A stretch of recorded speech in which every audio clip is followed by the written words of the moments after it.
c'est Nordine Saïdi, citoyen bruxellois d'origine marocaine, et je me décris comme un militant anticolonialiste pour le droit à l'autodétermination des peuples. Aujourd'hui, il y a une manifestation ici devant l'ambassade marocaine à Bruxelles. Tu viens pour revendiquer quoi exactement ? Je viens comme le premier jour de cette révolution qui a eu lieu. Je veux parler de l'immolation de Mohamed Bouazizi pour soutenir le peuple et ses revendications qui sont les mêmes, que ce soit en Égypte, en Tunisie. Et contrairement à ce qu'on essaye de nous faire croire, le Maroc ne fait pas exception. Le Maroc connaît la corruption, connaît l'analphabétisme, connaît des problèmes dans la santé, mais connaît surtout des problèmes de torture, de répression et tout ce qui s'ensuit d'une monarchie absolue qui a tous les pouvoirs. Et comme je dis, au plus le roi grossit, au plus le peuple maigrit, et c'est pour ça que je suis là aujourd'hui. Quelle est ta sensation sur ce qui se passe actuellement au Maroc, sur les répressions policières ?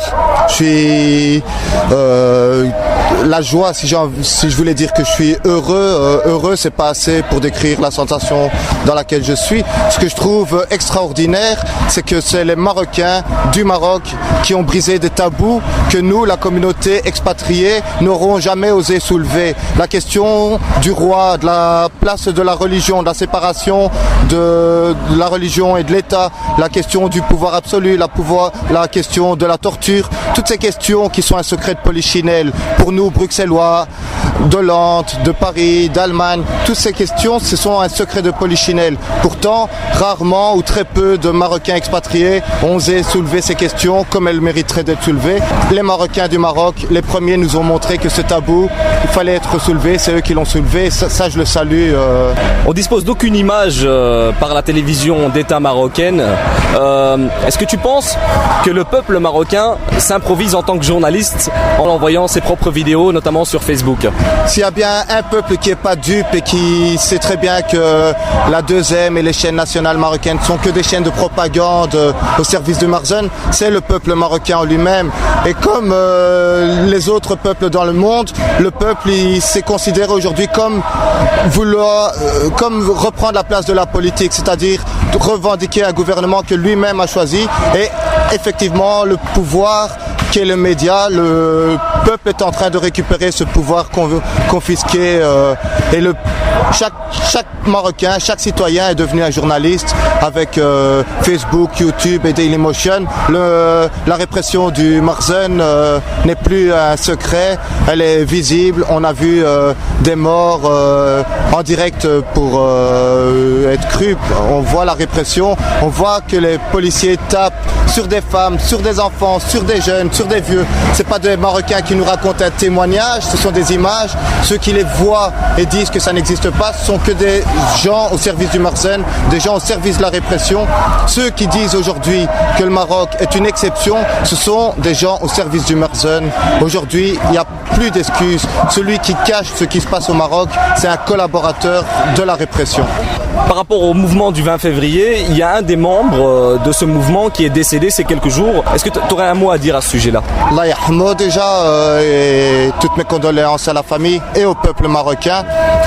Et voilà, c'est un des morts, c'est pas le premier mort, c'est un des morts de la répression. Heureusement, il y en a un qui est devenu visible aujourd'hui, mais il faut savoir que c'est pas le premier mort, que la répression, depuis le 20 février, elle est en place, c'est pas aujourd'hui, février, mars, avril, mai, 4 mois après que la répression commence à durcir. La répression, elle est en place depuis le premier jour, et maintenant, un petit peu ma crainte dans tout ce qui est en train de se passer, c'est que nous, les Marocains de l'étranger, on soit le mouvement contre-révolutionnaire, indépendamment de notre volonté. C'est qu'en allant passer nos vacances là-bas, on va faire oublier ce mouvement, alors qu'on a une force, alors que je rappelle que ce soit à Bruxelles, Paris, Amsterdam, nous, notre jeunesse marocaine, qui faisons des difficultés, soi-disant, à ces gouvernements ici, quand on se soulève un petit peu, et ce qu'ils appellent émeutes, mais qui ne sont que des soulèvements pour les mêmes causes qui se passent au Maroc, en Tunisie, en Égypte, c'est-à-dire la discrimination, mais nous on vit le chômage, le manque de logement, la discrimination à l'enseignement, on vit toutes sortes de problèmes avec une moindre mesure que vit le Maroc. Mais si, au lieu d'aller être des contre-manifestants indépendamment de notre volonté, en allant passer des vacances, buvant du thé le long de la corniche, on pourrait être un mouvement où le Marzen est perdu à cause de nous, où il trouverait des milliers de Marocains de la jeunesse qui sont éduqués avec les principes de liberté d'expression, avec des principes où on n'a pas peur de la police parce qu'ils vont venir nous tuer, mais on sait qu'on a des droits et que ce mouvement il s'amplifie. J'espère, Inch'Allah, que c'est ce qui se passe et pas ma crainte. Je crois plutôt qu'on va se diriger vers ça, où on va aller gaspiller des dirhams en jus d'orange et en cacahuètes, alors qu'on pourrait vraiment apporter une bouée d'air à ce mouvement au Maroc, et que nous, les enfants de l'immigration, on construit la démocratie au Maroc avec nos cousins, nos frères, parce qu'on a tous de la famille là-bas. Pour terminer, je voudrais avoir ton avis sur le nombre de Marocains qui se trouvent ici devant l'ambassade, sachant qu'à Bruxelles, en Belgique, la population marocaine dépasse les 400 000 et qu'on retrouve aujourd'hui plus ou moins une cinquantaine de personnes. Je ne vais pas dire déçu parce que ça devient une habitude.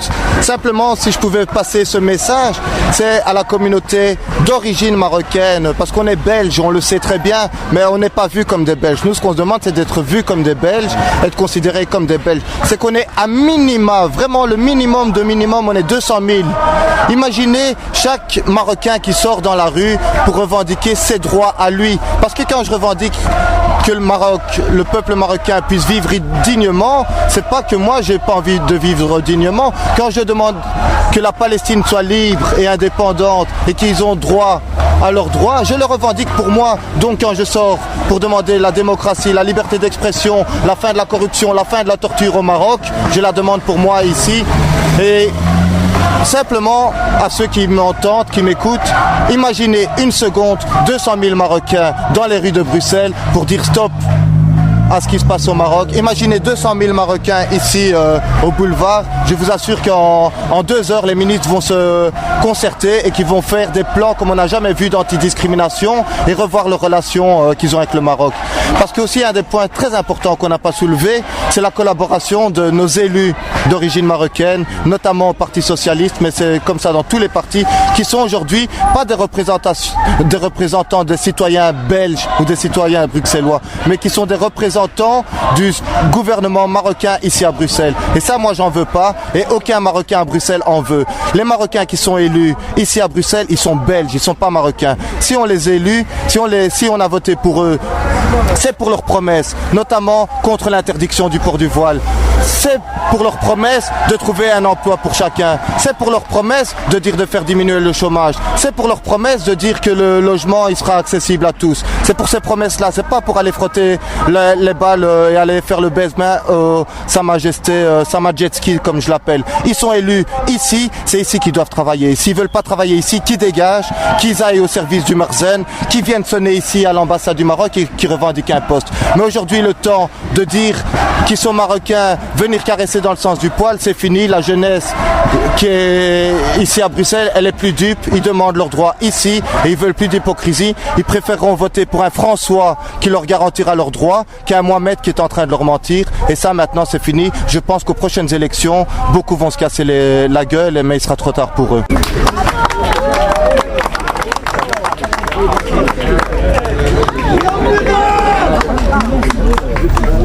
سكيت بروكسل بونجور السلام عليكم الزول اولا مرحبا بي عندكم. انا اول مره غادي نجي لبروكسل وغادي نتعرف عليكم. جيت نهار الجمعه. Je suis venu donc vendredi et je repars ce soir au Maroc. En ce bref laps de temps, j'ai eu le temps de me rendre compte à quel point les représentations marocaines officielles à Bruxelles étaient des succursales, étaient l'émanation du système marzénien que nous combattons là-bas au Maroc. Donc j'ai eu le temps de me rendre compte à quel point le Marzen ici continuer ces méthodes de flicage, ces méthodes de surveillance, ces méthodes de propagande, ces méthodes pour jeter de la poudre aux yeux et pour donner l'impression, pour continuer cette image fausse, cette image d'Épinal d'un Maroc soi-disant qui bouge, d'un Maroc qui est en transition démocratique, d'un Maroc qui n'est pas le Maroc que nous voyons tous les jours, qui est un Maroc qui souffre, un Maroc où la torture continue, un Maroc où le règne, le régime est une aberration philosophique et l'antithèse de la démocratie. Je vous remercie tous de votre travail ici et je vous dis que nous au Maroc, nous comptons beaucoup sur vous.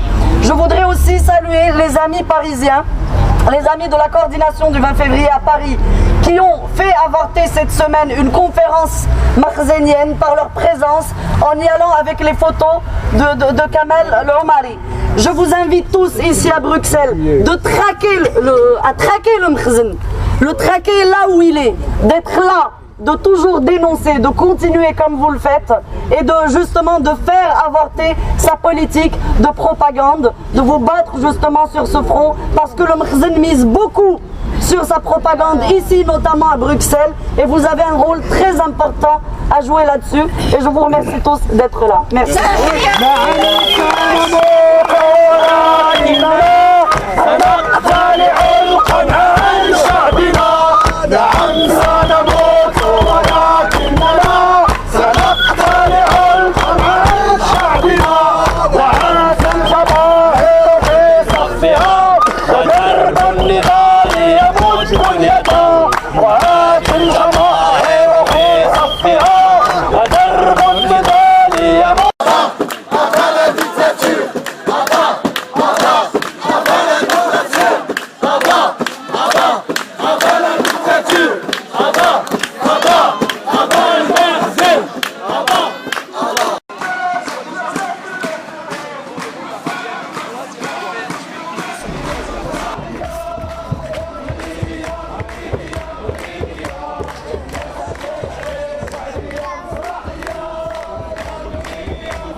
Sucks.